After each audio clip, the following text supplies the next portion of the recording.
From KGW News, this is Straight Talk with Laurel Porter.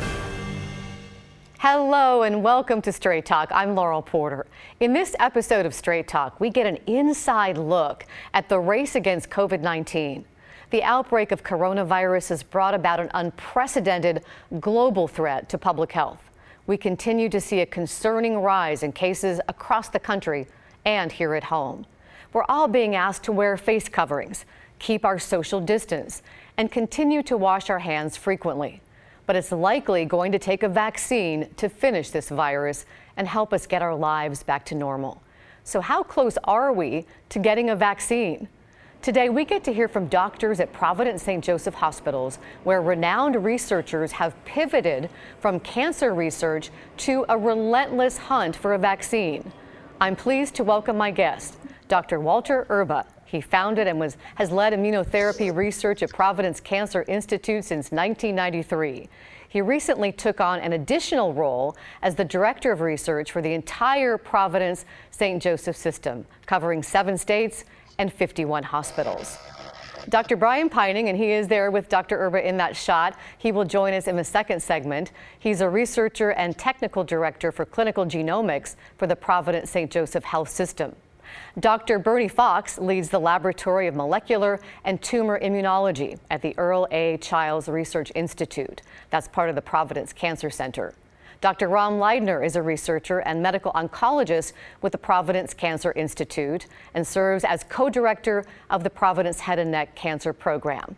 And Dr. Tobias Push is an infectious disease specialist at Providence St. Vincent and is on the front line for caring for COVID-19 patients. He led the Portland trial for the drug remdesivir, and we'll also hear from him in our second segment. Doctors, we're honored to have you all here with us on Straight Talk. Thank you for being here and welcome. Thank you. Let's start now with Dr. Erba.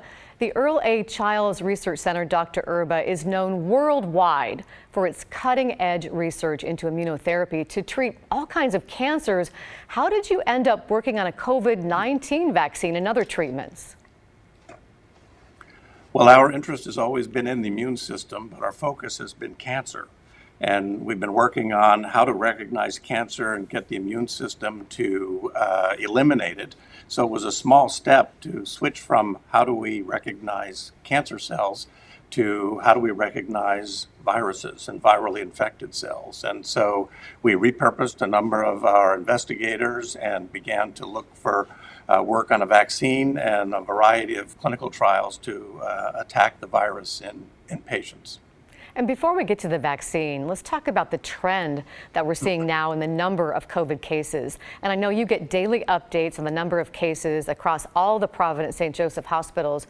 What do you see happening as of this week? What can you tell us? Well, unfortunately, over the last couple of weeks, we've seen an increase in the number of cases. Oregon was not terribly affected or impacted by the number of cases that we're seeing in our hospitals in Washington and Los Angeles. We did get down to single digits in our hospitals in Portland, but there's been a recent increase. Now across the entire health system, there are more than 600 hospitalized patients with COVID right now. And you can see on this graph the fluctuation and the early peak and what we had hoped would be a decline to a nadir and then eventual elimination.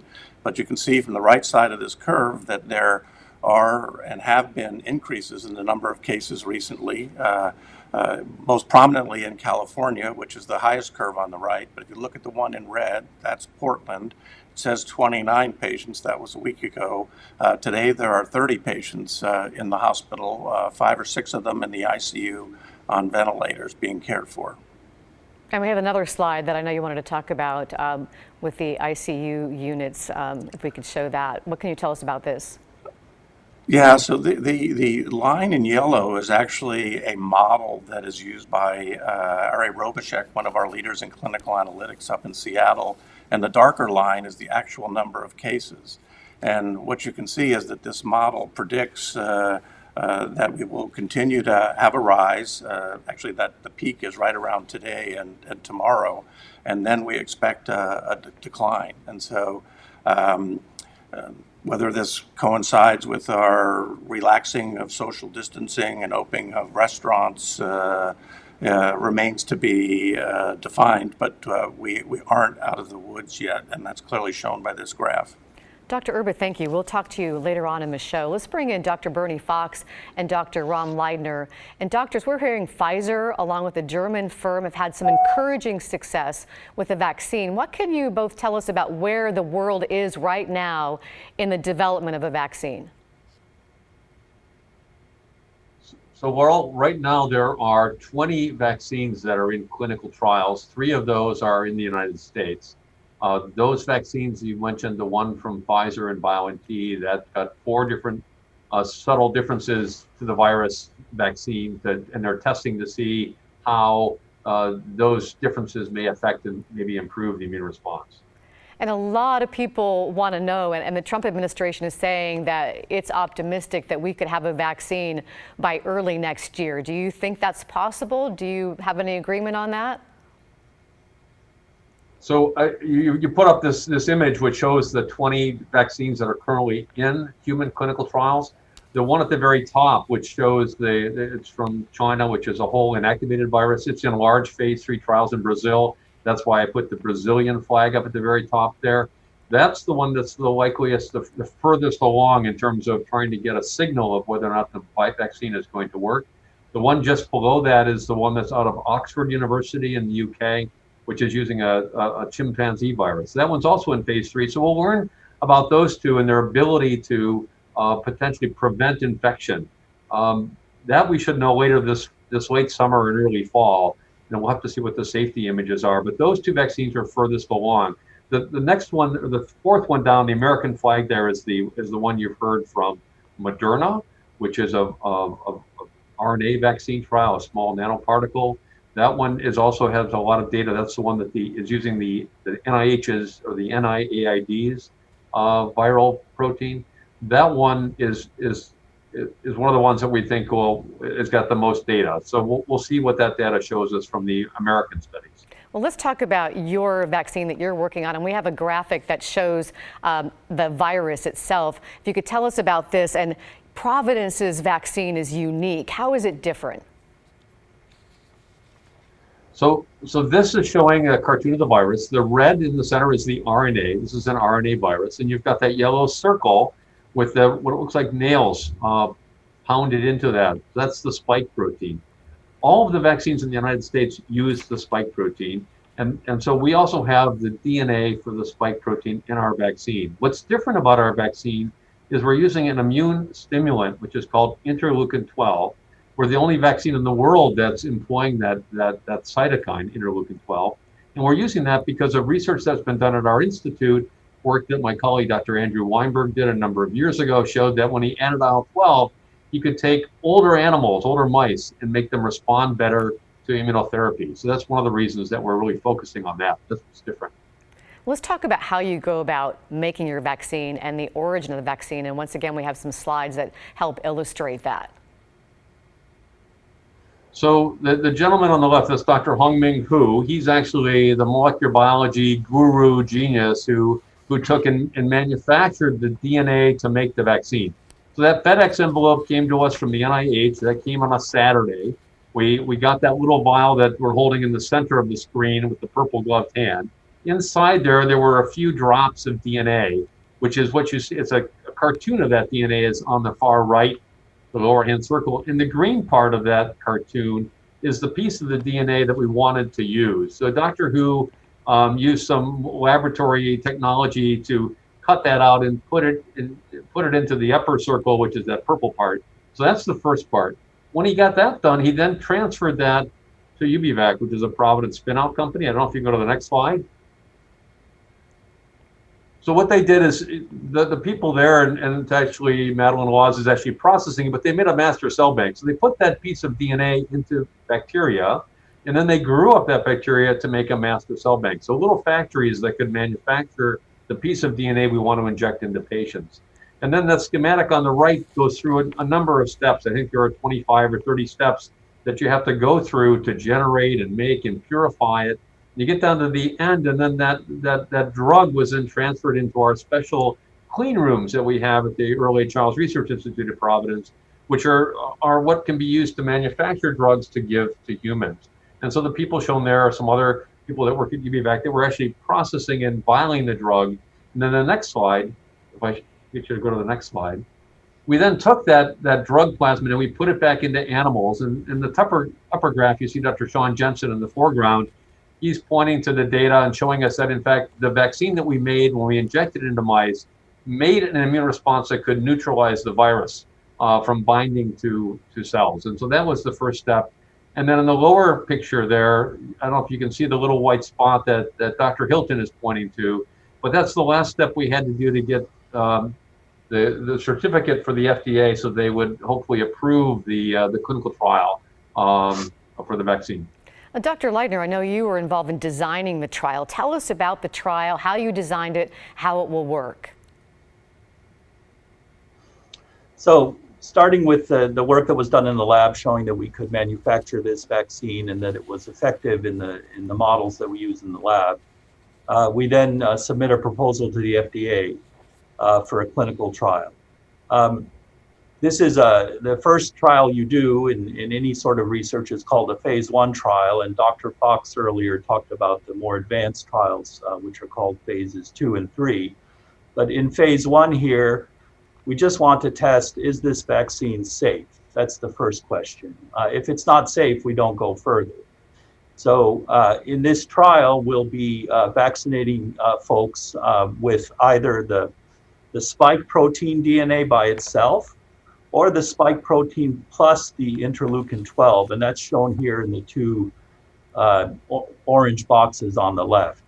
Now, I don't know how legible it is at this resolution, but these are for healthy volunteers ages 15 to 80.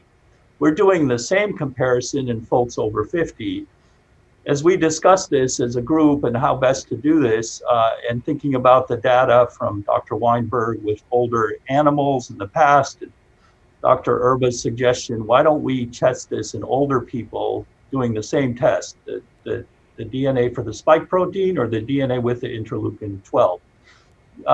That's a critical question, because although we could test a vaccine in healthy young people, if it doesn't work the same in older folks, we could be going forward doing a study with a vaccine that just won't be effective for the people that are at highest risk of having issues if they get infected with this virus.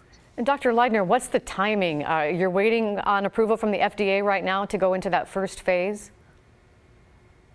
Right. So we have to put together a massive packet that's been sent to the FDA, reviewed by them, and we've responded to that in June. They'll be reviewing it again this month, and we hope to have a green light from the FDA by the end of the month, which would mean we could potentially start this trial in August. Well, we'll keep our fingers crossed. I would stress, yeah. Go ahead.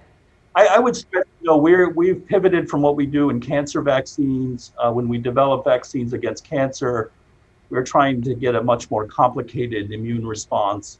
And so what is the place of this trial?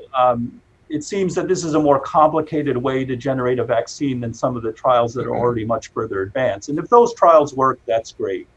But we need to be ready in case those trials don't work, especially if they don't work in older folks as well. And so we think there's a place for this more complicated strategy. And we'd rather not wake up and make that realization at the 11th hour. We'd rather be moving along to see if that's a helpful approach and have that ready if needed. Dr. Leitner and Dr. Fox, thank you very much for joining us, and good luck. We wish you all the best and keep in touch about this. Coming up next, how Providence researchers can break down the virus and track where it originated and whether it's mutating. And besides a vaccine, what new treatments are they working on? We're back in 2 minutes.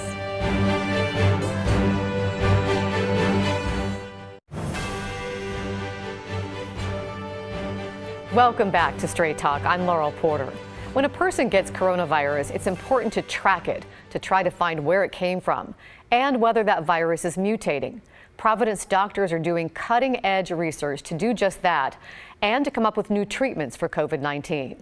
Joining me now, Providence researchers Dr. Brian Pining, who leads clinical genomics for the Providence St. Joseph Health System, and Dr. Tobias Pusch, an infectious disease specialist on the front line of caring for COVID-19 patients. Thanks again for being here on Straight Talk. And we'll begin right now with Dr. Pining. And Dr. Pining, you've pivoted from researching sequencing cancer patients to sequencing COVID patients. What exactly does that mean, and how do you do it? What's the process? Yeah, thanks, Laurel. Yeah, so I think one of the things most folks don't understand is when a patient presents to the clinic with cancer, genomic sequencing is already a big part of standard care. And so when the COVID pandemic hit, and it became really all hands on deck, our group rapidly pivoted from testing cancer patients to sequencing coronavirus genomes. So how this process works is so if a patient, if you or me, comes down with symptoms, needs to get a COVID test, they will come in, get a nasal swab. That gets tested then via what's called a rapid PCR test. And so this test specifically just says whether or not that sample has the coronavirus in it or not. It doesn't give you any specific information about the viral sequence. And so that's where we come in. So we then take those specimens, we sequence them on what's called a high throughput genomic sequencer.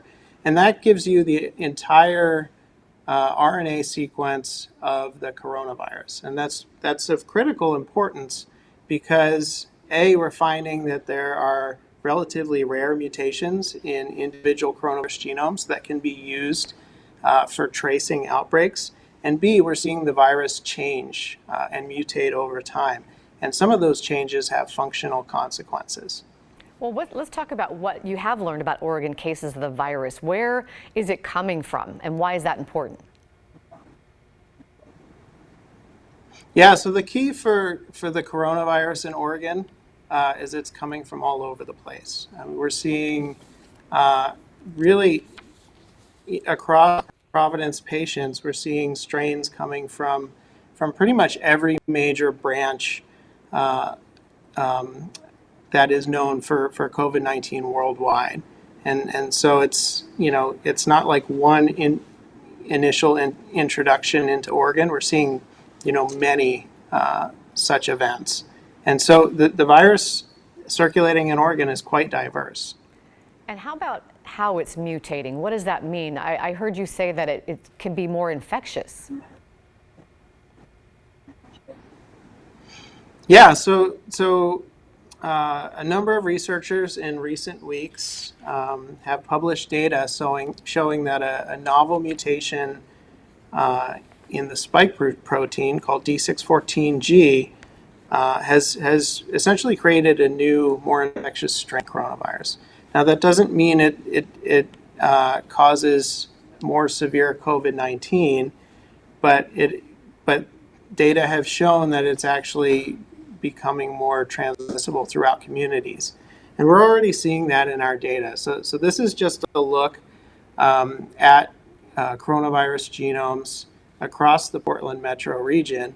And you can see that this new D614G version of the coronavirus is already taking hold. We're seeing about 68% of new samples contain this novel mutation. And that's variable. So you can see in places like Hillsborough and Newburgh, really the prior version of the strain is more common. But when you look, to the east side of the Willamette, you see this new version is dominating. And so we'll just have to keep tracking over time and seeing how this progresses. Dr. Pining, thank you very much. Let's bring in Dr. Tobias Pusch now. He joins us from Portland St. Vincent. Dr. Pining, we've heard a lot about the antiviral treatment, or Dr. Pusch, we've heard a lot about the antiviral treatment remdesivir, and Providence was a key player in that trial. Tell us about that. I think my audio dropped off. I don't know if you can hear me. Yes, we can hear you. Oh, I'm afraid that Maybe we've lost Dr. Push for a moment. If I'm going to talk to the director for a second, could we bring Dr. Erba back and I can ask him a question while we wait for Dr. Push to see if we can get that working. Dr. Erba, I would like to ask you about remdesivir. I know you're very familiar with the trial. I'm asking our director, who do we have to go to? We're going to go to Dr. Erba. Dr. Erba, can you tell us about the remdesivir trial? Yes, early on we were searching for medications that would be helpful to inhibit the growth of the virus, and a company called Gilead had a study. They made the drug available by compassionate use to one of our doctors in Everett, where the first case in the U.S. was identified. And right after that, they developed clinical trials to test this drug. Some patients got placebo, some patients got remdesivir. And luckily, Providence had just begun to systematize all of its research sites, and we were able to open multiple protocols, make remdesivir available to patients throughout the Northwest and California. And when all that data was examined, including a study done by Dr. Fauci at the National Institutes of Allergy and Infectious Diseases, we found that remdesivir had benefit and shortened the time to clinical improvement and time for patients to leave the hospital. A big plus, considering just a few months ago there was no treatment for this virus. And what's next? Are there more trials on the way for treatments? Yeah, there are ongoing trials, new trials. When a person gets infected with the virus, there's the viral damage to the cells, which is a problem because the cells it likes to infect are the ones in your lungs. Second part of the problem that our patients experience is that there's a very severe inflammatory reaction, a big immune response, too big for the body to handle, causes a lot of collateral damage in patients' lungs. And so part of the treatment has been to try and dampen down that inflammatory response so that patients' lungs can function more normally. So trials have been directed at that inflammatory response, and many of those are being completed. We await their results. The next generation of studies will be to take remdesivir, the antiviral part of it, and combine it with an anti-inflammatory agent to see if the two of them work better than either agent alone. And another strategy has been to use what we call convalescent serum, assuming that patients who recover or convalesce from their original COVID infection, they must contain the proper components of an immune response, and in this case we think the proper components would be an antibody response. So you identify patients who've recovered, collect their plasma, and then infuse that plasma back into patients who are sick and see if that can hasten their recovery. More than 250 patients have been treated in the Providence Health System in that manner. Dr. Erba, we just have a little over a minute left, but I did want to ask you how you describe this worldwide effort to focus on COVID-19. Well, it's been a very scary thing for all of us as potential patients, as physicians taking care of our patients, and in terms of researchers, a big responsibility to try and figure out something that will make a difference. One of the great things has been to see how everyone has come together, how hard people have worked to care for the patients at great risk, often to themselves. And also, it's been amazing to watch the research community mobilize and bring together and make happen things like IRB approval, contracts, protocol writing. All those things have happened in days rather than months. And it's made a big impact on me, and it's allowed us to better serve our patients throughout the Providence St. Joseph Health System. Well, Dr. Erba, I want to thank you so much for joining us, and thank you to Providence St. Joseph. Thank you to Dr. Fox and Dr. Leidner and Dr. Pining, and our apologies to Dr. Push for our technical difficulties. We hope to have him on at another time. I did want to let you know that the research these doctors are doing is funded mostly through philanthropy. And if you would like to help or find out more, here is the website, providencefoundations.org, providencefoundations.org. And thank you for watching and also listening on our podcast. Join me next week when my guest is Portland City Commissioner Joanne Hardesty. We'll see you next week for Straight Talk. Have a great week and stay safe, everyone.